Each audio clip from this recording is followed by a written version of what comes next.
નમસ્તે audience, a very warm welcome to you all. આપણે જોઈ રહ્યા છે ચેપ્ટર નંબર 1 સ્ટાન્ડર્ડ 7 સોશિયલ સાયન્સનું ચેપ્ટર નંબર 1 રાજપૂત યુગ, નવા શાસકો અને રાજ્યો. ઓલમોસ્ટ તમામ ચેપ્ટર જે છે એ કમ્પ્લીટ થઈ ચૂક્યું છે. છેલ્લો એક ટોપિક જેના ભારત ઉપર વિદેશી આક્રમણો એ આપણે બાકી છે એ આપણે જોવાનો છે. પણ તે પહેલાં જે લોકોએ હજુ સુધી પાછળના પાર્ટ્સ અથવા પાછળના લેક્ચર્સ નથી જોયા એ લોકોને રિક્વેસ્ટ કે પાછળના લેક્ચર્સ જોઈને આવે. હિસ્ટ્રીને હંમેશા સિક્વન્સમાં જોવાનું રાખો, જેથી કરીને તમારો કોન્સેપ્ટ જે છે એ કોઈ પણ વચ્ચેનો કોન્સેપ્ટ છૂટી ન જાય અને પહેલાંના કોન્સેપ્ટ જે છે એ હંમેશા કામ આવતા હોય છે. અત્યાર સુધી આપણે શું જોયું તો કે ભાઈ હર્ષવર્ધન પછીનો સમયગાળો એટલે રાજપૂત યુગ કોને કહેવાય એ તમામ વસ્તુ મેં સમજાવી દીધેલી છે. મધ્યકાલીન ભારતનો ઇતિહાસ શું છે એ વસ્તુ પણ સમજાવેલી છે અને તે ઉપરાંત 7મા ધોરણની જે ઇન્ડેક્સ છે, કન્ટેન્ટ છે, અનુક્રમણિકા છે એને પણ મેં સારી રીતે સમજાવેલું છે. તો એ વસ્તુ તમારે ખાસ કરીને જોવાની છે. તે ઉપરાંત રાજપૂતો અને રાજપૂતાણીઓ જે છે તો એના ગુણ કેવા હતા એ વસ્તુ આપણે જોવાની છે. અને મોસ્ટ ઇમ્પોર્ટન્ટ ટોપિક સામંતશાહી સિસ્ટમ, આ સમજવું ખૂબ જ જરૂરી છે. કેમ કે આ નથી સમજ્યા તો તમે જુઓ કે ક્યાંક ને ક્યાંક રાજપૂત યુગ તમે નહીં સારી રીતે સમજી શકો. અને મધ્યકાલીન ભારતના ઇતિહાસમાં પણ આ સામંતશાહી સિસ્ટમ જે છે એનો કોન્સેપ્ટ સમજવો ખૂબ જ જરૂરી છે. તો આખો મધ્યકાલીન ભારતનો ઇતિહાસ તમે ઇઝીલી સમજી જશો. તે ઉપરાંત ઉત્તર ભારત અને દક્ષિણ ભારતના રાજ્યો વિશે આપણે જોયું હતું. ઉત્તર ભારતમાં મોટે ભાગે ગુર્જર પ્રતિહારનું શાસન હતું, પણ ગુર્જર પ્રતિહારના પણ સામંતો હોય કે ભાઈ ચંદેલ, ગઢવાલ અને ચૌહાણ એ રીતે સામંતો હતા. અને આ સામંતોએ જ ક્યાંક ને ક્યાંક તમે જુઓ કે ગુર્જર પ્રતિહારનો જ્યારે અંત પતન થયો ત્યારે આ સામંતોનું ધીમે ધીમે શાસન આવે છે. અને એ રીતે ઉત્તર ભારતમાં અલગ અલગ રાજ્યોમાં જે છે આખું ઉત્તર ભારત ડિસ્ટ્રીબ્યુટ થઈ જાય છે કે ભાઈ ચૌહાણ વંશ હોય, તે ઉપરાંત ગઢવાલ વંશ હોય, તે ઉપરાંત ચંદેલ વંશ હોય, આ તમામના ક્ષેત્ર ક્યાં છે, આ બધાના સ્થાપક કોણ છે, એ તમામ વિશે ડિટેલમાં મેં તમને સમજાવવાની કોશિશ કરેલી છે. પરમાર વંશ વિશે આપણે જોયું હતું. અને ખાસ કરીને ઉત્તર ભારતની જો વાત આવે તો ગુજરાત અને બંગાળને તો ભૂલી ન શકાય. એટલે ગુજરાતમાં ખાસ કરીને તમે જુઓ કે બે મહાન રાજ્યો અથવા તો જેને કહી શકાય કે ખૂબ ઇમ્પોર્ટન્ટ એક્ઝામ પર્સપેક્ટિવથી પણ ખૂબ જ ઇમ્પોર્ટન્ટ એવા શાસકો અથવા રાજ્યો કે ભાઈ સોલંકી વંશ હોય, તે ઉપરાંત વાઘેલા વંશ હોય, તો એના વિશે પણ આપણે ડિટેલમાં સમજ્યા હતા. અને ત્યારબાદ બંગાળની જો વાત કરું તો બંગાળમાં પણ પાલ વંશ અને સેન વંશ ખૂબ ડિટેલમાં આપણે સમજ્યા હતા, કેવા એ લોકોના શાસકો હતા અને ખાસ કરીને એના ક્ષેત્રો કયા હતા. મેં મેપ થ્રુ સમજાવવાની કોશિશ કરેલી છે. દક્ષિણ ભારતના રાજ્યોની જો આપણે વાત કરીએ તો ચાલુક્યથી આપણે શરૂઆત કરેલી હતી કે ભાઈ 4 પ્રકારના ચાલુક્યો હોય કે ભાઈ એમાં ગુજરાતના ચાલુક્યને આપણે અલગ રાખી દઈએ. ગુજરાતના ચાલુક્ય એટલે કે ભાઈ સોલંકી વંશ, ગુજરાતનો સોલંકી વંશ. તો આપણા 3 જે ચાલુક્ય બચે છે બ્રાન્ચ ચાલુક્યની, એ દક્ષિણ ભારતમાં શાસન કરતી હોય છે. મેપ થ્રુ આપણે આને સમજવાની કોશિશ કરેલી હતી એટલે તમને ઇઝીલી જે છે કોન્સેપ્ટ મગજમાં બેસી જાય. તો બાદામીના ચાલુક્ય હોય, વેંગીના ચાલુક્ય હોય, કલ્યાણીના ચાલુક્ય હોય, કોને પૂર્વી ચાલુક્ય કહેવાય, કોને પશ્ચિમી ચાલુક્ય કહેવાય, એ બધી વસ્તુ ડિટેલમાં જોયેલી હતી આપણે. ત્યારબાદ આપણે રાષ્ટ્રકૂટો વિશે સમજેલા હતા સારી રીતે કે ભાઈ રાષ્ટ્રકૂટ કોણ હતા, કેવા હતા. ત્યારબાદ યાદવ વંશ, આ બધાના મેપ થ્રુ સમજાવવાની મેં કોશિશ કરેલી હતી કે ભાઈ નકશામાં એનું સ્થાન ક્યાં છે દક્ષિણ ભારતમાં. તે ઉપરાંત હોયસળ વંશ વિશે આપણે સારી રીતે સમજેલા હતા. કાકતીય વંશ હોય તો એના વિશે આપણે સમજેલા હતા. પલ્લવ વંશ વિશે આપણે સમજેલા હતા. અને ચોલ, ચેર અને પાંડ્ય જે ખૂબ જ કન્ફ્યુઝિંગમાં મૂકી દઈએ એવા ટોપિક્સ છે, એવા રાજ્યો છે, કેમ કે ખૂબ જ બાજુમાં રાજ્યો છે દક્ષિણ ભારતમાં, તો એને આપણે સમજ્યા હતા. અને આ ઉત્તર ભારત અને દક્ષિણ ભારતના જે શાસકો છે, જે રાજ્યો છે, એને આપણે સમજ્યા સારી રીતે. તો હવે આપણે એ પણ જોયેલું હતું કે ભાઈ રાજપૂત યુગની શાસન વ્યવસ્થા કેવી છે, એ વસ્તુ પણ મેં તમને ત્યાં ડિટેલમાં સમજાવેલી હતી કે ભાઈ કેન્દ્રમાં કેવી રીતે શાસક હોય છે, તે ઉપરાંત રાજ્યોમાં અને ખાસ કરીને ગ્રામ પંચાયતમાં કેવી રીતે હોય છે. આ તમામ વસ્તુ ડિટેલમાં આપણે જોયેલું હતું, જેથી કરીને એક્ઝામમાં તમારો એક પણ ક્વેશ્ચન ખોટો પડવાની સંભાવના નહીવત થઈ જાય. તે ઉપરાંત આ તમામ વસ્તુ જોઈ તો વેપાર વાણિજ્યને ભૂલી ન શકાય. તો રાજપૂત યુગનું વેપાર વાણિજ્ય કેવું હતું એ વસ્તુ મેં તમને ગઈકાલે સમજાવવાની કોશિશ કરેલી હતી. આજે આપણે જે જોવાનું છે એ વિદેશી આક્રમણો ભારતમાં એ ટાઈમ પિરિયડમાં થયા એ આપણે જોવાનું છે. જે રીતે પ્રાચીન ભારતના ઇતિહાસમાં આપણે જોઈએ છીએ કે ભાઈ સિકંદરનું આક્રમણ થાય છે અને જેને કહી શકાય કે ઈરાનમાંથી આક્રમણ થાય છે. આ તમામ વસ્તુ પ્રાચીન ભારતમાં આપણે જોવા મળે છે. એવી જ રીતે મધ્યકાલીન ભારતમાં પણ આક્રમણો જોવા મળે છે, કેમ કે આપણું ભારત જે છે એ હંમેશાથી સમૃદ્ધ રહ્યું છે. ભારત ઉપર આસપાસના ખાસ કરીને ક્રૂર શાસકોની નજર હંમેશા માટે રહી છે, કેમ કે એનું રીઝન છે કે ભારત સમૃદ્ધ હતું, પૈસાદાર હતું. અને પૈસાદાર ઇન ધ સેન્સ કે બધી રીતે સમૃદ્ધ હતું. કલ્ચરની દ્રષ્ટિએ પણ સમૃદ્ધ હતું, ધાર્મિક દ્રષ્ટિએ પણ સમૃદ્ધ હતું. અહીંના માણસો પણ સારા હતા, જેને કહી શકાય કે ખમીરવંત માણસો હતા. અને તમામ રીતે સમૃદ્ધ હોવાને લીધે હંમેશા વિદેશીઓની નજર રહેતી હતી. પણ ભારતમાં એક કમી હતી ત્યારના ટાઈમ પિરિયડમાં. ભારતમાં શું કમી હતી હમણાં આપણે આગળ આવીએ એટલે હું તમને કહું જ છું ડિટેલમાં. પણ એક વસ્તુ સમજી લો કે ભારતમાં યુનિટી નથી. રાઈટ, જ્યારે તમે યુનિટી નથી હોતી તમારા ક્ષેત્રમાં, રાજ્યમાં, ત્યારે હંમેશા બહારના લોકો જે છે એનો લાભ ઉઠાવતા હોય છે. તો મધ્યકાલીન ભારતના ઇતિહાસમાં લડાઈ અથવા ચડાઈ બરાબર છે વગેરે જે થતું હતું એ ઇકોનોમિક પર્સ્પેક્ટિવથી થતું હતું, પૈસા માટે થતું હતું. અહીંયા આ લોકોને રાજ નહોતું કરવું. હમણાં તમને ખબર પડશે કે ભાઈ ઘોરીનું આક્રમણ થાય છે, તે ઉપરાંત ગજનીનું આક્રમણ થાય છે. એને જનરલી રાજ કરવું એ તો 2 નંબરની વાત છે કે ભાઈ રાજ કરવું કે ન કરવું, પણ એનું મેઇન આક્રમણનું કારણ શું હતું? ઇકોનોમિક, એટલે કે વેલ્થ માટે, વેલ્થ પર્સ્પેક્ટિવથી, પૈસા, કેમ કે એની સમૃદ્ધિ, સોનું, બરાબર છે, સોનાના સુવર્ણ મંદિરો આપણે ભારતમાં જોવા મળતા, આટલું સારું કન્સ્ટ્રક્શન ભારતમાં જોવા મળે છે, આર્ટ એન્ડ ક્રાફ્ટ્સ ભારતનો સમૃદ્ધ છે. આના કારણે એ લોકો એટ્રેક્ટ થતા, આકર્ષિત થતા, અને એ લોકોને પૈસાદાર બનવું હતું, અને અહીંથી જ બધું લૂંટી અને એને પોતાના રાજ્યનો વિકાસ કરવો હતો. એ એનું મેઇન એમ હતું.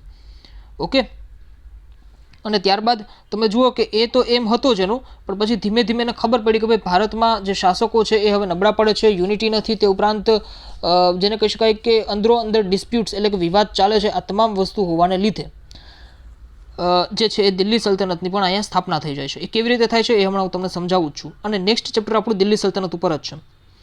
તો સૌથી પહેલાં તો આપણે ગજની અને ગોરી 2 નામ આવે છે, બરાબર છે. ગજની એન્ડ ગોરી, આ બંનેનું જે છે એ આક્રમણ થાય છે ભારત ઉપર. એક વસ્તુ તમે સમજો કે મધ્યકાલીન ભારતમાં 2 આક્રમણ થાય છે, પ્રાચીન ભારતમાં પણ 2 આક્રમણ થાય છે, અને આધુનિક ભારતમાં કઈ આક્રમણ થાય છે? આધુનિક ભારતમાં 5 યુરોપિયન પ્રજાતિઓ ભારતમાં આવે છે, 5 યુરોપિયન મુખ્ય પ્રજાતિ ભારતમાં આવે છે.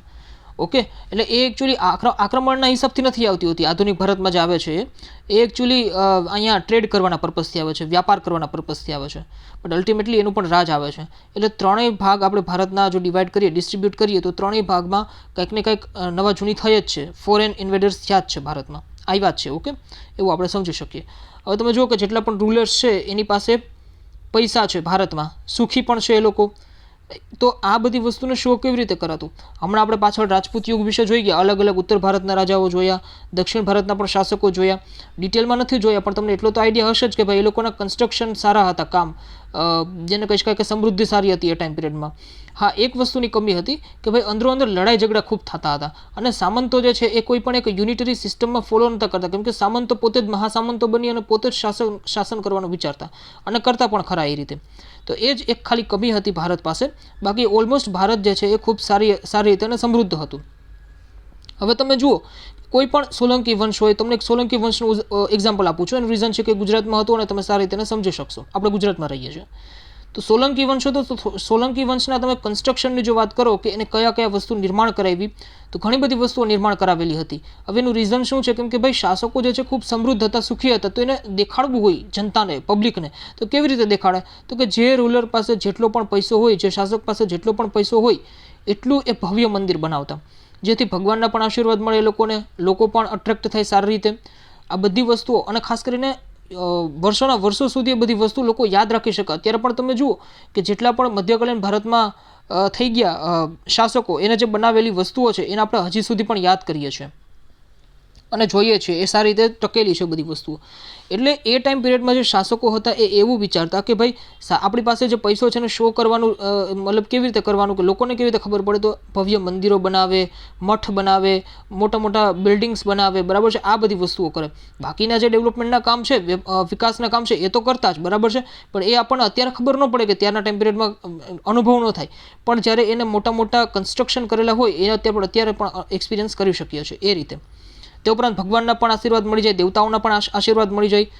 તો હવે જ્યારે પણ એક રાજા બીજા રાજા ઉપર ચડાઈ કરે ત્યારે એ લોકો મંદિર ઉપર જ એટેક કરતા. એનું રીઝન શું છે? કેમ કે મંદિર પાસે અઢળક સંપત્તિઓ જોવા મળે છે. મંદિરમાં એ લોકો અઢળક સોનું ને બધી વસ્તુઓ રાખતા, અને સોનાના જ મંદિરો બનાવતા. ખજુરાહોનું મંદિર પણ તમે જુઓ કે ભવ્ય મંદિર બનાવેલું છે. એવા તો આપણે અનેક એક્ઝામ્પલ્સ લઈ શકીએ છીએ. તો રાજાઓ જે છે એ એકબીજાના મંદિર ઉપર એટેક કરતા, એટલે મંદિરનો પૈસો લૂંટી શકાય. ઓકે, અને આ જ વસ્તુથી આપણો ઇતિહાસ, આપણી હિસ્ટ્રી જે છે એ ઇન્ફ્લુઅન્સ થઈ, પ્રભાવિત થઈ. કેમ કે હવે આ ફોરેન અટેકર્સ જે આવે છે ઇન્ડિયન કિંગડમ્સ પર એટેક કરવા, બરાબર છે, તો એ શું કરશે? ડાયરેક્ટલી મંદિર ઉપર જ લૂંટ કરશે. મંદિર ઉપર જ એ ખાસ કરીને જેને કહી શકાય કે મંદિર ઉપર જ આક્રમણ કરશે. અને એટલું જ નહીં, આપણી કલ્ચર, આપણો જે ધર્મ છે એને મતલબ એને ડિસ્ટ્રોય કરવા, એને ખાસ કરીને જેને કહી શકાય કે જડથી ઉખાડી ફેંકવા માટે મંદિરોની જે વિગ્રહ હોય, પ્રતિમાઓ હોય, મૂર્તિઓ હોય દેવતાઓની, એને પણ એ લોકો ડિસ્ટ્રોય કરતા, મંદિરોને ડિસ્ટ્રોય કરતા, બરાબર છે. આવી બધી વસ્તુઓ એ લોકોના એ ટાઈમ પિરિયડમાં થતી.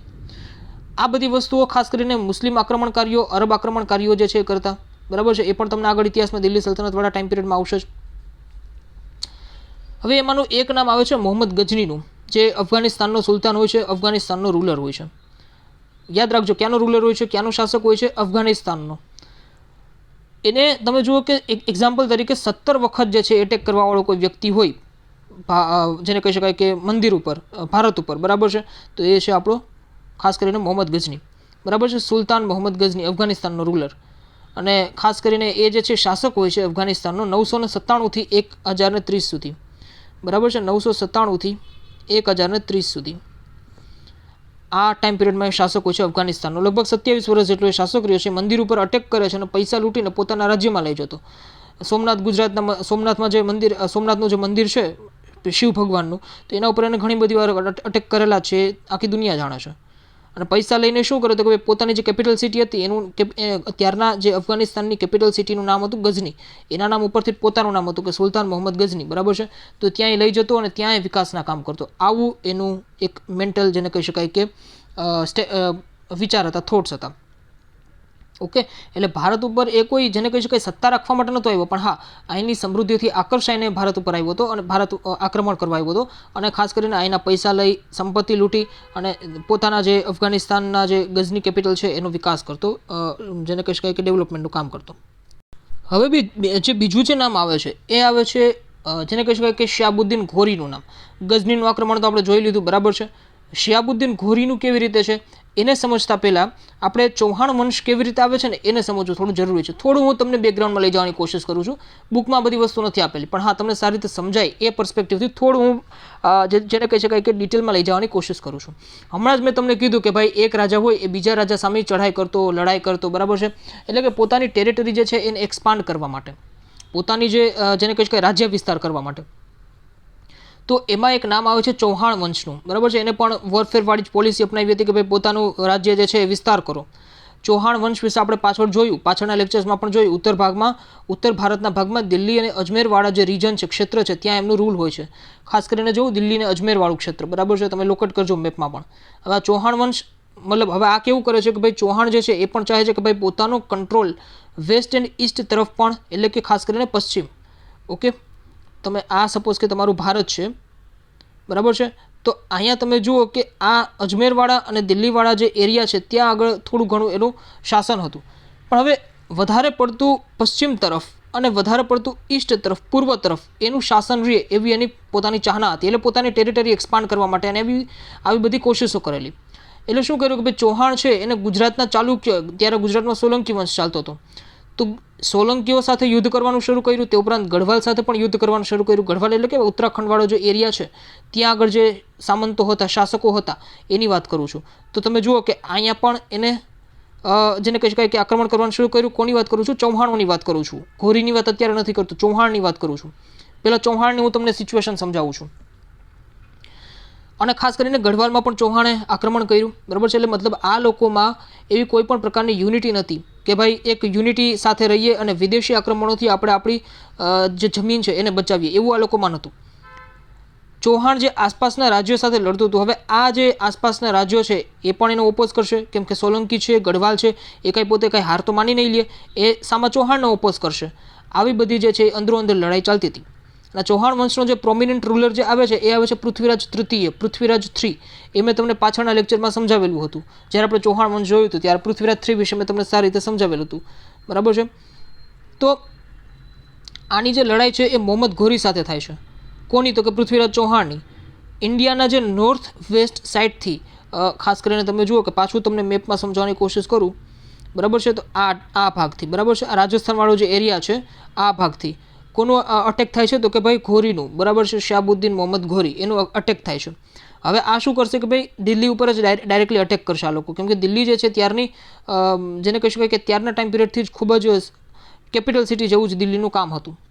અને જે સ્ટ્રેટેજિક પોઈન્ટ ઓફ વ્યૂથી પણ દિલ્હી ખૂબ જ મહત્વનું છે. પણ પહેલી વખત જ્યારે આ બંને વચ્ચે યુદ્ધ થાય છે, પૃથ્વીરાજ ચૌહાણ અને શિહાબુદ્દીન ઘોરી વચ્ચે, ત્યારે પૃથ્વીરાજ જીતી જાય છે. કેમ કે પૃથ્વીરાજ પણ નબળો શાસક નથી હોતો, એ પણ ખૂબ, જેને કહી શકાય કે શક્તિશાળી શાસક હોય છે. પણ નાની એવી ભૂલ એની, ઓકે, સંસ્કાર. આપણે ભારતીયો જે છે સંસ્કારમાં બહુ માનીએ છીએ. ખાસ કરીને તમે જુઓ કે કોઈ પણ નાનામાં નાની વાત હોય, મોટામાં મોટી વાત હોય, આપણે આપણા સંસ્કારને પહેલાં આપણે વચ્ચે લાવશું. ક્યાંક આપણે તમે જુઓ કે ક્યાંક આપણે બે શબ્દો આપણે ગાળના બોલવા પડે તો પણ આપણે સંસ્કાર આડા આવી જતા હોય છે. તો આ વસ્તુ જે છે પૃથ્વીરાજ સાથે પણ થાય છે. પૃથ્વીરાજ જીતી તો જાય છે, પણ જો એ પૃથ્વીરાજ ચાહત તો એને મોહમ્મદ ઘોરીને ત્યારે જ એને સમાપ્ત કરી દેત, મારી નાખત, અથવા તો એને જેલમાં પણ નાખી દેત.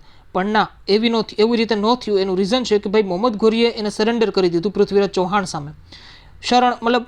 પૃથ્વીરાજ ચૌહાણને એવું થયું કે ભાઈ શરણે આવેલાનું આપણે અપમાન ન કરવું જોઈએ, એને આપણે માફ કરી દેવા જોઈએ. આપણે શાસ્ત્રો પણ આવી જ આપણને શિક્ષા દે છે. ઓકે, તો પૃથ્વીરાજ ચૌહાણ એને માફ કરી દીધો અને એને જવા દીધો. બરાબર છે. હવે આ વસ્તુ જે છે એ જેને કહી શકાય કે જેમ જેમ ટાઈમ પિરિયડ આગળ જાય છે, જેમ જેમ સમય આગળ જાય છે, આ જ વસ્તુ જે છે પૃથ્વીરાજ ચૌહાણને નડે છે. શું રીઝન હોય છે કે ભાઈ મોહમ્મદ ઘોરી ગયો તો ખરા, પણ પોતાની આર્મી તૈયાર કરે છે 1 વર્ષ માટે. 1 વર્ષ માટે આર્મી તૈયાર કરે છે. નેક્સ્ટ યર પાછો આવે છે. ઓકે, હા, એ વસ્તુ મારે તમને કહેવાની રહી ગઈ કે જ્યારે વોર થાય છે એ 1991માં વોર થાય છે, બેટલ ઓફ તેરાઇન, 1191માં. બીજી વખત જ્યારે આ પહેલી વખતની વાત થઈ ગઈ, માફ કરી દીધો. હવે 1 વર્ષ માટે મોહમ્મદ ઘોરી તો પાછો જાય છે, પોતાની આર્મી પણ પ્રિપેર કરે છે, તૈયાર કરે છે. નેક્સ્ટ યર એટલે કે 1192માં જ્યારે પાછો મોહમ્મદ ઘોરી જે છે એ આવે છે, પૃથ્વીરાજ તૃતીયને જે છે એ હરાવી દે છે. બંને વચ્ચે બેટલ થાય છે, તરાઈનું યુદ્ધ થાય છે અને પૃથ્વીરાજ ચૌહાણ હારી જાય છે. પણ પૃથ્વીરાજ ચૌહાણ એ રીતે નથી હારતો. એનું રીઝન તમને કહું. પૃથ્વીરાજ ચૌહાણને છલ કપટથી હરાવવામાં આવે છે. પૃથ્વીરાજ જે તૃતીય છે એને છલ કપટથી હરાવવામાં આવે છે. મતલબ જેને કહી શકાય કે સીધી રીતે મોહમ્મદ ઘોરી જે છે એ નથી હરાવતો, પણ છલ કપટથી હરાવે છે. એમાં એકચ્યુઅલી જયચંદ, જો તમે કેરેક્ટરનું નામ સાંભળેલું હોય, જયચંદ, બરાબર છે, ખાસ કરીને બહુ ફેમસ નામ છે જયચંદ. આ જયચંદ નામનો જે શાસક હોય છે એ તમે જુઓ કે મોહમ્મદ ઘોરીના સાથમાં હોય છે. એને કેચ કરેલું હોય છે, છલ કરેલું હોય છે પૃથ્વીરાજ તૃતીય સાથે. અને એ રીઝનથી પૃથ્વીરાજ તૃતીય જે છે એ શહીદ થઈ જાય છે આના કારણે, જયચંદને કારણે. અત્યારે પણ આપણા દેશમાં જયચંદોની કમી નથી, ત્યારના ટાઈમ પિરિયડમાં પણ નથી. એ વસ્તુ ઓકે, સમય તો હંમેશા ટૂંકમાં સમય બદલાશે, પણ લોકોની માનસિકતા જે છે નહીં બદલાય. અધરવાઇઝ પૃથ્વીરાજ જે છે એ ખૂબ શક્તિશાળી શાસક હોય છે, પણ એ જીતી જાત, પણ એવું બનતું નથી.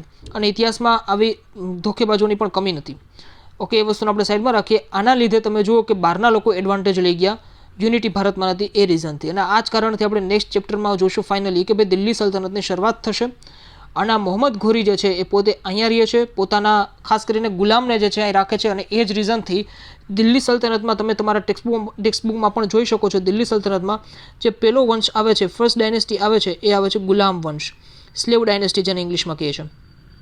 ઓકે, એટલે ગુલામ વંશ કેવી રીતે આવે છે એ મેં તમને પિક્ચરની પાછળની સ્ટોરી શું છે મેં તમને કહી દીધી કે ભાઈ જે રીતે ઘોરી જીતી જાય છે મોહમ્મદ ઘોરી, તો મોહમ્મદ ઘોરી જે છે પોતાના ગુલામને અહીં રાખી અને પોતે વયો જાય છે. અને એનો ગુલામ જે છે, ગુલામ સ્લેવ, એ નવો વંશ ચાલુ કરે છે. અને ગુલામ વંશ જે છે ચાલુ થાય છે. દિલ્હી વંશમાં 5 વંશ આવશે, એ આપણે દિલ્હી સલ્તનતવાળું ચેપ્ટર ચાલુ કરીએ એ વિશે આપણે જોશું. ઓકે, આમ તો દિલ્હી સલ્તનતમાં સૌપ્રથમ તમે જુઓ કે ગુલામ વંશ ચાલુ થાય છે, ત્યારે પણ હું તમને પાછી આ થોડીક બેકઅપ તરીકે સ્ટોરી પાછો કહેવાનો જ છું, એટલે કોઈ ટેન્શન લેવાની જરૂર નથી. પણ અહીંયા તમારું આ ચેપ્ટર આખું કમ્પ્લીટ થાય છે. ચેપ્ટર નંબર 1 જે છે એનો ધી એન્ડ આવે છે. ઓકે, ચેપ્ટર નંબર 1 જે છે એનો ધી એન્ડ આવે છે. વિદેશી આક્રમણ પણ આપણે સારી રીતે સમજી લીધું. તો લેક્ચરને જો ખરેખર તમને પસંદ આવે છે તો લાઇક કરવાનું રાખો. તે ઉપરાંત નવા છો તો ચેનલને સબસ્ક્રાઇબ કરવાનું રાખો. અને સબસ્ક્રાઇબ કરવાની સાથે બેલ આઇકનને પ્રેસ કરી દેવું, જેથી કરીને તમને તરત જ આવનાર લેક્ચર્સની નોટિફિકેશન મળે. અને તમારા ફ્રેન્ડ્સ સાથે જે છે એ શેર કરવાનું રાખતા જાઓ, જેથી કરીને વધારેમાં વધારે લોકો સુધી સારામાં સારો કન્ટેન્ટ જે છે એ મળી રહે અને મારી મહેનત જે છે એ પાણીમાં ન જાય. તે ઉપરાંત કમેન્ટ બોક્સમાં મને ફીડબેક આપવાનું રાખો, કે જેથી કરીને મને આઈડિયા આવે કે કન્ટેન્ટ જે છે એ પ્રોપર વેમાં સારો બરાબર ચાલે છે, અથવા તો તમને કોઈ પણ રીતે પ્રોબ્લેમ છે અથવા ઇસ્યુ છે. તો એ રીતે મને ફીડબેક જે છે કમેન્ટ બોક્સમાં આપવાનું જાણો. તે ઉપરાંત સબસ્ક્રાઇબ કરવાનું રાખતા જાઓ અને મળીએ નેક્સ્ટ લેક્ચરમાં. Thank you so much for watching this lecture. Stay connected with me.